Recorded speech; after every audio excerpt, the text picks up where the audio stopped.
Assalamualaikum warahmatullahi wabarakatuh. Selamat berjumpa kembali teman-teman mahasiswa sekalian dalam mata kuliah Ekonomi Sumber Daya Manusia. Semoga semua dalam keadaan sehat dan semangat untuk belajar hari ini. Pada pertemuan kali ini, kita akan membahas topik yang sangat menarik, yaitu struktur pasar tenaga kerja. Tema ini penting untuk kita pahami, karena berkaitan langsung dengan bagaimana tenaga kerja, termasuk kita nantinya, berperan dalam dinamika ekonomi dan masyarakat. Adapun pokok bahasan kita hari ini meliputi, pertama, analisis kompleksitas pasar tenaga kerja. Kita akan mengupas bagaimana pasar ini bekerja, apa saja faktor yang memengaruhinya, dan kenapa seringkali sulit diprediksi. Kedua, eksplorasi jenis-jenis struktur pasar tenaga kerja. Kita akan melihat berbagai bentuk pasar tenaga kerja, mulai dari yang sangat kompetitif hingga yang cenderung monopsoni atau oligopsoni. Ketiga, dampak terhadap ekonomi dan masyarakat. Bagaimana struktur pasar tenaga kerja memengaruhi pendapatan, kesejahteraan, dan kebijakan publik. Jadi, saya harap teman-teman bisa aktif terlibat dalam pembelajaran ini. Jangan ragu untuk bertanya, berpendapat, atau bahkan berbagi pengalaman terkait tenaga kerja. Kita belajar bersama di sini, mari kita mulai perjalanan intelektual kita hari ini. Siap, teman-teman? Pasar tenaga kerja dengan persaingan sempurna memiliki beberapa karakteristik utama yang menarik untuk kita pahami. Dalam pasar ini, terdapat banyak pembeli, perusahaan, dan penjual, pekerja, sehingga tidak ada satu pihak pun yang bisa secara signifikan memengaruhi upah atau kondisi kerja. Informasi sempurna juga menjadi ciri khas, artinya semua pihak memiliki akses yang sama terhadap informasi, baik tentang lowongan pekerjaan maupun tentang pekerja yang tersedia. Selain itu, tenaga kerja dianggap homogen, di mana keterampilan dan produktivitas pekerja dianggap setara, sehingga perusahaan tidak membedakan pekerja secara signifikan. Yang terakhir, mobilitas tenaga kerja sangat tinggi, artinya pekerja dapat berpindah dari satu pekerjaan ke pekerjaan lain dengan mudah tanpa hambatan besar, seperti biaya atau aturan yang ketat. Idealnya, pasar ini menciptakan efisiensi, tetapi tentu dalam kenyataannya, ada banyak tantangan yang membuatnya sulit terwujud secara sempurna. Kedua, pasar monopsoni. Pasar monopsoni terjadi ketika hanya ada satu pembeli tenaga kerja yang dominan, seperti perusahaan tambang di kota kecil yang menjadi satu-satunya penyerap tenaga kerja di daerah tersebut. Dalam kondisi ini, perusahaan memiliki kekuatan untuk menentukan upah, yang biasanya cenderung lebih rendah dibandingkan dengan pasar tenaga kerja yang kompetitif, karena pekerja memiliki pilihan kerja yang sangat terbatas. Hal ini seringkali menyebabkan ketidakseimbangan dalam distribusi kesejahteraan ekonomi. Ketiga, pasar oligopsoni. Pasar oligopsoni adalah kondisi di mana beberapa pembeli besar mendominasi pasar tenaga kerja. Contohnya adalah perusahaan teknologi besar di Silicon Valley yang menjadi magnet bagi pekerja berbakat. Dalam pasar ini, persaingan antar pembeli tenaga kerja cenderung terbatas karena mereka saling mengenal dan seringkali menetapkan standar yang mirip, baik dalam hal upah maupun kondisi kerja. Hal ini membuat daya tawar pekerja menjadi lebih rendah dibandingkan pasar yang lebih kompetitif, meskipun mereka memiliki keterampilan tinggi. Namun, dalam beberapa kasus, kondisi ini juga bisa mendorong inovasi, karena perusahaan berusaha menarik pekerja dengan menawarkan keuntungan non-finansial, seperti lingkungan kerja yang menarik atau peluang pengembangan karier. Keempat, pasar monopolistik. Pasar monopolistik adalah pasar di mana pekerja memiliki keterampilan unik yang sulit digantikan, seperti di industri kreatif dan seni. Persaingan antar pekerja ada, tetapi tidak sempurna, karena keahlian khusus memberikan keunggulan kompetitif. Dalam pasar ini, pekerja memiliki kekuatan tawar tertentu untuk menentukan nilai mereka di pasar tenaga kerja. Kelima, pasar bilateral monopoli, yaitu pasar di mana terdapat satu pembeli besar, perusahaan, dan satu penjual utama, serikat pekerja yang mewakili seluruh pekerja. Dalam pasar ini, Kedua pihak memiliki kekuatan tawar yang signifikan dan saling bergantung satu sama lain.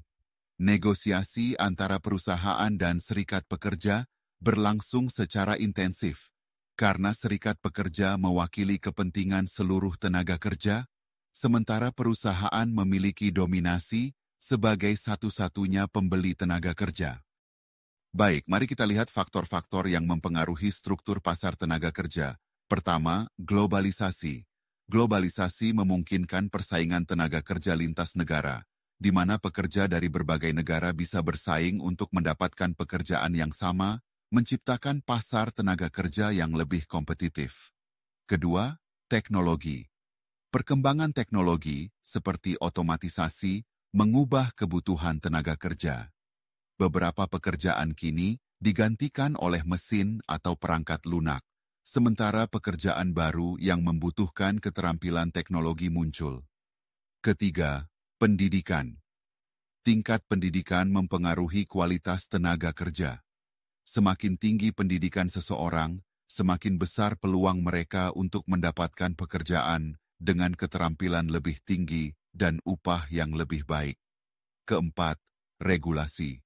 Kebijakan pemerintah seperti upah minimum atau perlindungan hak pekerja juga mempengaruhi struktur pasar tenaga kerja dan menentukan bagaimana pekerja diperlakukan.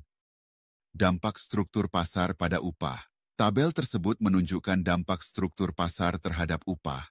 Pasar persaingan sempurna. Upah sesuai dengan produktivitas pekerja dan stabil. Pasar monopsoni. Upah cenderung rendah dan kurang stabil karena hanya ada satu pembeli tenaga kerja. Pasar oligopsoni. Upah bervariasi dan fluktuatif, dengan beberapa pembeli besar yang menguasai pasar. Pasar monopolistik. Upah relatif tinggi dan cukup stabil, karena pekerja memiliki keterampilan unik. Secara umum, pasar yang lebih kompetitif memberikan upah yang lebih stabil dan sesuai produktivitas, sementara pasar terpusat cenderung menghasilkan upah yang lebih rendah dan tidak stabil. Mobilitas tenaga kerja merujuk pada perpindahan tenaga kerja dari satu tempat, jenis pekerjaan, atau level pekerjaan ke tempat, jenis pekerjaan, atau level pekerjaan lainnya. Mobilitas ini bisa terjadi karena berbagai alasan, seperti pencarian peluang yang lebih baik, perubahan ekonomi, atau kebutuhan individu dalam mengembangkan keterampilan dan karir. Ada beberapa jenis mobilitas tenaga kerja, yaitu mobilitas geografis, pekerja berpindah dari satu wilayah atau negara ke wilayah atau negara lain untuk mencari pekerjaan yang lebih baik atau karena faktor ekonomi lainnya. Mobilitas okupasional, pekerja beralih dari satu jenis pekerjaan atau industri ke pekerjaan atau industri lain yang sesuai dengan keterampilan dan minat mereka. Mobilitas vertikal, pekerja mengalami perubahan posisi dalam hierarki pekerjaan, baik itu kenaikan jabatan, promosi, ataupun penurunan jabatan, degradasi, yang berkaitan dengan perkembangan karir mereka. Sekarang mari kita bahas apa peran serikat pekerja. Serikat pekerja memiliki peran yang sangat penting dalam melindungi hak-hak dan kesejahteraan anggotanya. Ada beberapa peran utama yang mereka jalankan, di antaranya negosiasi kolektif. Serikat pekerja berperan dalam melakukan tawar-menawar kolektif untuk memperjuangkan hak-hak pekerja, seperti upah yang layak, tunjangan, dan kondisi kerja yang lebih baik. Mereka memastikan agar kepentingan pekerja didengar dan diperjuangkan. Perlindungan hukum. Serikat pekerja juga bertindak sebagai advokat bagi anggotanya. Mereka membantu melindungi pekerja dari ketidakadilan di tempat kerja, memberikan dukungan hukum jika terjadi pelanggaran hak, dan memastikan keadilan bagi pekerja. Peningkatan kondisi kerja. Selain itu, serikat pekerja mendorong perbaikan kondisi kerja, termasuk standar keselamatan dan kenyamanan di tempat kerja. Mereka bekerja untuk menciptakan lingkungan kerja yang lebih aman, sehat, dan nyaman bagi semua pekerja. Dengan peran-peran tersebut, serikat pekerja berkontribusi besar dalam memastikan kesejahteraan dan keadilan bagi tenaga kerja. Diskriminasi di pasar tenaga kerja mencakup perlakuan tidak adil terhadap pekerja berdasarkan kategori tertentu, seperti gender, kesenjangan upah antara pria dan wanita. Ras, perbedaan perlakuan berdasarkan latar belakang etnis. Usia, bias terhadap pekerja tua atau muda. Disabilitas, hambatan bagi pekerja dengan kebutuhan khusus. Diskriminasi ini menghambat peluang kerja dan kesejahteraan ekonomi. Baiklah teman-teman mahasiswa, sekarang mari kita lihat pengaruh teknologi pada pasar tenaga kerja. Teknologi memengaruhi pasar tenaga kerja melalui otomatisasi, menggantikan pekerjaan rutin dengan mesin atau perangkat lunak. Keterampilan baru, meningkatnya kebutuhan akan pekerja dengan keahlian digital. Pekerjaan jarak jauh, memungkinkan fleksibilitas bekerja dari lokasi manapun. Gig ekonomi, munculnya pekerjaan berbasis platform digital, seperti freelance atau pekerjaan sementara. Teknologi menciptakan peluang baru namun juga tantangan bagi pasar tenaga kerja. Sekarang mari kita bahas mengenai kebijakan pemerintah yang berpengaruh pada pasar tenaga kerja. Pemerintah memiliki peran penting dalam mengatur dan melindungi tenaga kerja melalui berbagai kebijakan, antara lain, upah minimum. Pemerintah menetapkan standar upah terendah yang legal untuk melindungi pekerja dari eksploitasi dan memastikan mereka mendapatkan penghasilan yang layak sesuai dengan kondisi ekonomi. Perlindungan pekerja. Regulasi terkait keselamatan dan kesehatan kerja ditetapkan untuk memastikan bahwa pekerja bekerja dalam lingkungan yang aman dan terlindungi, serta untuk mengurangi risiko kecelakaan atau penyakit akibat kerja. Pelatihan. Program pengembangan keterampilan tenaga kerja penting untuk meningkatkan kualitas dan kompetensi pekerja, mempersiapkan mereka agar bisa bersaing di pasar kerja yang terus berubah. Hubungan industrial. Pemerintah juga berperan dalam memediasi antara pekerja dan pengusaha untuk menjaga hubungan kerja yang harmonis dan menyelesaikan sengketa dengan cara yang adil. Baik. Sekarang kita bahas bagaimana globalisasi mempengaruhi pasar tenaga kerja. Globalisasi membawa beberapa perubahan signifikan, antara lain, diversifikasi tenaga kerja. Globalisasi meningkatkan keragaman budaya di tempat kerja, karena pekerja dari berbagai negara dan latar belakang budaya bekerja bersama, menciptakan lingkungan yang lebih dinamis dan beragam. Outsourcing. Banyak perusahaan mengalihkan pekerjaan atau proses produksi ke negara dengan biaya tenaga kerja yang lebih rendah. Hal ini membuat pekerjaan yang awalnya ada di negara maju bisa berpindah ke negara berkembang. Mobilitas global. Pekerja kini bisa bekerja dari berbagai lokasi di dunia berkat kemajuan teknologi komunikasi. Pekerjaan jarak jauh dan peluang internasional semakin terbuka, memberikan lebih banyak pilihan bagi tenaga kerja. Globalisasi membuka peluang baru, namun juga menghadirkan tantangan terkait persaingan dan pengaturan tenaga kerja. Selanjutnya, kita akan membahas tantangan masa depan pasar tenaga kerja yang perlu kita cermati. Kecerdasan buatan, AI. Teknologi AI dan machine learning akan semakin mengubah cara kita bekerja. Pekerjaan yang dulunya memerlukan interaksi manusia, kini bisa digantikan oleh mesin, dan ini berpotensi mengubah pola kerja di berbagai sektor. Perubahan demografi. Dengan populasi yang semakin menua di banyak negara, akan ada kebutuhan untuk menyesuaikan pasar tenaga kerja, termasuk memberikan peluang pekerjaan bagi pekerja yang lebih tua, dan mendorong peningkatan partisipasi tenaga kerja wanita. Keberlanjutan. Ada transisi menuju ekonomi hijau, di mana pekerjaan yang ramah lingkungan menjadi lebih penting. Pekerjaan dalam bidang energi terbarukan dan pengelolaan lingkungan akan meningkat seiring dengan kesadaran global terhadap isu perubahan iklim. Ketidakpastian ekonomi, guncangan ekonomi global, seperti krisis finansial atau resesi, dapat mempengaruhi pasar tenaga kerja. Oleh karena itu, pekerja dan perusahaan perlu beradaptasi dengan cepat terhadap perubahan ini agar tetap dapat bertahan. Dengan memperhatikan faktor-faktor ini, kita dapat lebih siap untuk menghadapi tantangan di pasar tenaga kerja yang terus berkembang. Baik, sekarang kita masuki pokok pembahasan yang kedua, yaitu peran serikat pekerja dalam pasar tenaga kerja. Serikat pekerja memiliki peran penting dalam pasar tenaga kerja. terutama dalam negosiasi untuk meningkatkan kesejahteraan pekerja dan perlindungan hak pekerja, seperti keselamatan kerja. Mereka juga berperan dalam menciptakan keseimbangan antara pekerja dan pengusaha, serta menjaga keadilan di tempat kerja. Mari kita lihat lebih lanjut tentang bagaimana serikat pekerja mempengaruhi dinamika pasar tenaga kerja. Definisi serikat pekerja, organisasi formal. Serikat pekerja adalah organisasi yang secara sah terstruktur dan berfungsi untuk mewakili kepentingan pekerja dalam dunia kerja. Mereka bertindak sebagai wadah kolektif bagi para pekerja untuk menyuarakan hak dan kebutuhan mereka. Keanggotaan sukarela. Pekerja dapat bergabung dengan serikat pekerja atas dasar kemauan mereka sendiri. Artinya, keanggotaan serikat pekerja bukanlah kewajiban, melainkan pilihan bagi pekerja yang ingin memperjuangkan hak-haknya. Tujuan bersama. Tujuan utama serikat pekerja adalah untuk memperjuangkan peningkatan kondisi kerja dan kesejahteraan anggotanya, baik dalam hal upah, keselamatan kerja, dan perlindungan hak-hak lainnya. Sejarah serikat pekerja di Indonesia, era kolonial.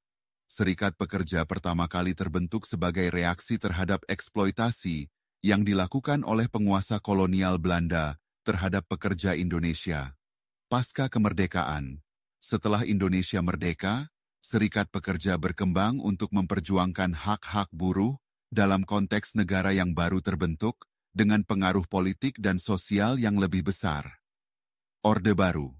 Di bawah pemerintahan Orde Baru, serikat pekerja dibatasi kegiatannya oleh kebijakan pemerintah yang mengontrol kebebasan berekspresi dan organisasi buruh. Era reformasi. Setelah reformasi, serikat pekerja kembali bangkit dan memperkuat perannya dalam memperjuangkan hak pekerja dengan kebebasan organisasi yang lebih terbuka. Oke, sekarang akan kita lihat apa saja fungsi utama dari serikat pekerja. Pertama, negosiasi kolektif. Serikat pekerja berfungsi untuk mewakili pekerja dalam perundingan dengan pengusaha. Ini bertujuan untuk mencapai kesepakatan yang menguntungkan kedua belah pihak, seperti tentang upah, jam kerja, dan kondisi kerja. Kedua, perlindungan hak. Fungsi berikutnya adalah memastikan hak-hak pekerja, seperti gaji yang adil, jaminan sosial, dan keselamatan kerja, dipenuhi dan dilindungi sesuai dengan hukum yang berlaku. Ketiga, edukasi anggota. Serikat pekerja juga memberikan pelatihan kepada anggotanya. Hal ini penting untuk meningkatkan pemahaman mereka tentang hak-hak pekerja dan cara-cara memperjuangkannya. Dan keempat, advokasi kebijakan.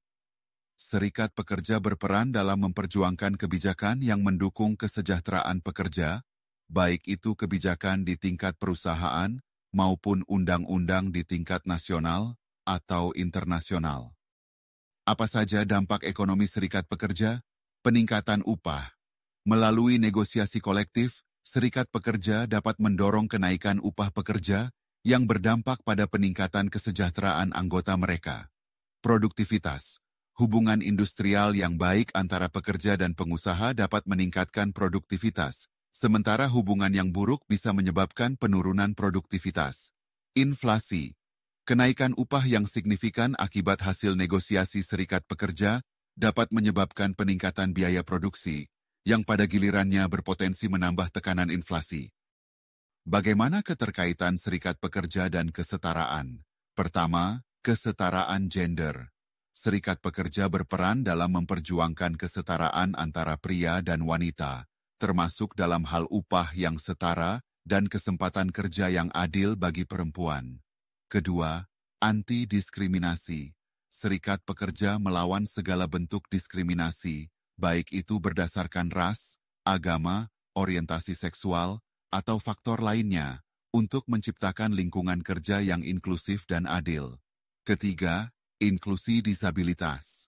Serikat pekerja mendorong tempat kerja yang dapat diakses oleh semua orang, dengan memastikan adanya akomodasi dan dukungan bagi pekerja dengan disabilitas, agar mereka bisa bekerja secara produktif. Keempat, keadilan usia. Serikat pekerja juga melindungi hak-hak pekerja dari berbagai rentang usia, baik yang muda maupun lansia. dengan memastikan adanya kesempatan yang setara dan perlindungan dalam pekerjaan mereka. Apa saja tantangan serikat pekerja modern? Pertama, globalisasi, persaingan global, dan perbedaan standar upah antar negara membuat negosiasi upah menjadi lebih kompleks dan sulit untuk mencapai kesepakatan yang menguntungkan pekerja di semua negara. Kedua, otomatisasi. Dengan semakin banyaknya teknologi yang menggantikan pekerjaan manusia, banyak pekerja yang kehilangan pekerjaan mereka, terutama di sektor-sektor yang mengandalkan pekerjaan rutin dan manual. Ketiga, gig economy. Pekerja lepas atau pekerja dengan kontrak jangka pendek yang semakin berkembang, sulit untuk diorganisir dalam serikat pekerja tradisional karena mereka tidak memiliki hubungan kerja jangka panjang dengan satu perusahaan. Keempat, anti-union sentiment. Beberapa perusahaan dan pihak pemerintah menentang keberadaan serikat pekerja yang mempersulit upaya serikat dalam memperjuangkan hak-hak pekerja dan melaksanakan perundingan kolektif. Serikat Pekerja dan Hukum Ketenagakerjaan, pertama, UU Nomor 13, Tahun 2003. Undang-undang ini merupakan dasar hukum utama ketenagakerjaan di Indonesia yang mengatur berbagai aspek hubungan kerja, termasuk hak dan kewajiban pekerja serta pengusaha. Kedua, UU Nomor 21, Tahun 2000. Undang-undang ini secara khusus mengatur tentang serikat pekerja atau serikat buruh, memberikan hak kepada pekerja untuk membentuk serikat dan berperan dalam perundingan kolektif. Ketiga, Konvensi ILO Nomor 87. Konvensi ini menjamin kebebasan berserikat, memberikan perlindungan kepada pekerja untuk membentuk atau bergabung dengan organisasi tanpa ada campur tangan atau tekanan dari pemerintah atau pengusaha. Keempat, Konvensi ILO Nomor 98. Konvensi ini memberikan hak kepada pekerja untuk berorganisasi dan berunding bersama secara bebas, memperkuat posisi serikat pekerja dalam perundingan dengan pengusaha. Struktur organisasi serikat pekerja. Struktur organisasi serikat pekerja umumnya dibagi menjadi 3 tingkatan yang saling mendukung, masing-masing dengan fungsi dan perannya dalam memperjuangkan hak-hak pekerja. Pertama, di tingkat lokal, serikat pekerja berfungsi untuk mewakili kepentingan pekerja di perusahaan atau pabrik tertentu. Serikat lokal lebih fokus pada isu-isu yang langsung dihadapi oleh pekerja di tempat kerja, seperti upah, jam kerja, dan kondisi kerja. Kedua, pada tingkat regional, serikat pekerja mengkoordinasikan kegiatan antar serikat di wilayah tertentu. Tujuan utamanya adalah untuk menyatukan kekuatan serikat-serikat lokal, sehingga dapat lebih efektif dalam memperjuangkan hak pekerja di tingkat yang lebih luas. Ketiga, di tingkat nasional, terdapat Federasi Serikat Pekerja yang mengkoordinasi serikat-serikat di seluruh Indonesia. Organisasi ini berperan dalam memperjuangkan kebijakan nasional yang lebih menguntungkan bagi pekerja dan menghubungkan serikat pekerja dengan pemerintah serta pengusaha pada skala nasional. Peran serikat pekerja dalam kebijakan publik. Serikat pekerja memiliki peran yang sangat penting dalam membentuk kebijakan publik, terutama yang berkaitan dengan hak-hak pekerja. Berikut adalah beberapa peran yang dijalankan oleh serikat pekerja dalam mempengaruhi kebijakan publik. Pertama, lobbying, yaitu usaha mempengaruhi pembuatan undang-undang ketenagakerjaan untuk mendukung hak-hak pekerja. Kedua, kampanye publik untuk menggalang dukungan masyarakat terhadap isu-isu pekerja dan meningkatkan kesadaran publik. Ketiga, kemitraan pemerintah, berpartisipasi dalam forum tripartit dengan pemerintah dan pengusaha untuk menciptakan kebijakan yang adil. Keempat, aksi massa, mengorganisir demonstrasi untuk menekan pembuat kebijakan agar memperhatikan kepentingan pekerja. Serikat pekerja dan produktivitas. Sekarang, mari kita bahas bagaimana serikat pekerja berperan dalam meningkatkan produktivitas di tempat kerja.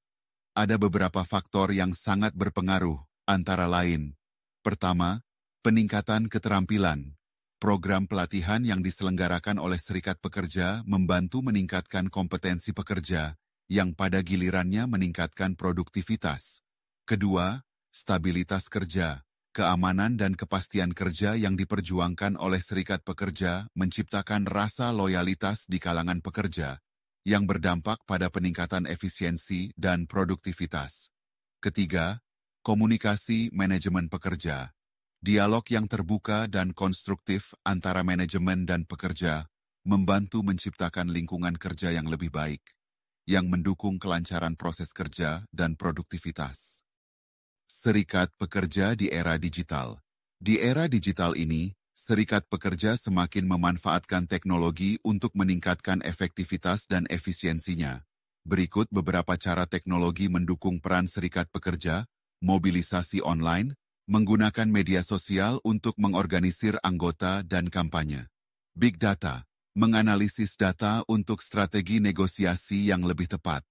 Aplikasi mobile, mempermudah komunikasi dan layanan anggota. Teknologi blockchain, mengelola keanggotaan dan voting dengan lebih transparan. Dampak serikat pekerja pada kesenjangan ekonomi. Serikat pekerja memiliki dampak signifikan terhadap kesenjangan ekonomi di berbagai periode sejarah. Berikut adalah penjelasan tentang pengaruhnya. Sebelum serikat kuat, kesenjangan upah yang tinggi antara pekerja dan manajemen terjadi, dengan pekerja menerima upah yang jauh lebih rendah dibandingkan dengan pihak manajemen. Puncak kekuatan serikat. Pada masa kejayaan serikat pekerja, kesenjangan upah antara kelas pekerja dan manajemen mulai menyempit. Upah kelas menengah meningkat, dan kondisi kerja juga membaik. Era penurunan serikat. Seiring dengan melemahnya serikat pekerja, kesenjangan upah mulai melebar kembali, mengarah pada ketidaksetaraan yang lebih besar. Masa depan. Serikat pekerja berpotensi memainkan peran baru dalam mengatasi kesenjangan ekonomi dengan mengadaptasi strategi dan kebijakan yang lebih relevan di era digital dan globalisasi. Serikat pekerja dan globalisasi. Globalisasi telah memperluas pengaruh serikat pekerja, menjadikannya lebih penting dalam konteks internasional. Berikut adalah beberapa peran penting yang dimainkan oleh serikat pekerja dalam menghadapi tantangan global. Pertama, solidaritas internasional. Serikat pekerja bekerja sama lintas negara untuk menghadapi perusahaan multinasional. Kedua, standar kerja global, mendorong penerapan standar ketenaga kerjaan internasional, seperti yang ditetapkan oleh ILO. Ketiga, migrasi pekerja, melindungi hak-hak pekerja migran di negara tempat mereka bekerja. Keempat, rantai pasokan global, menjamin kondisi kerja yang layak di seluruh rantai produksi global. Masa depan serikat pekerja. Di masa depan, serikat pekerja perlu berinovasi untuk tetap relevan dalam menghadapi perubahan dunia kerja. Inovasi organisasi. Serikat pekerja harus beradaptasi dengan struktur baru untuk mencakup pekerja non-tradisional, seperti pekerja lepas dan gig economy.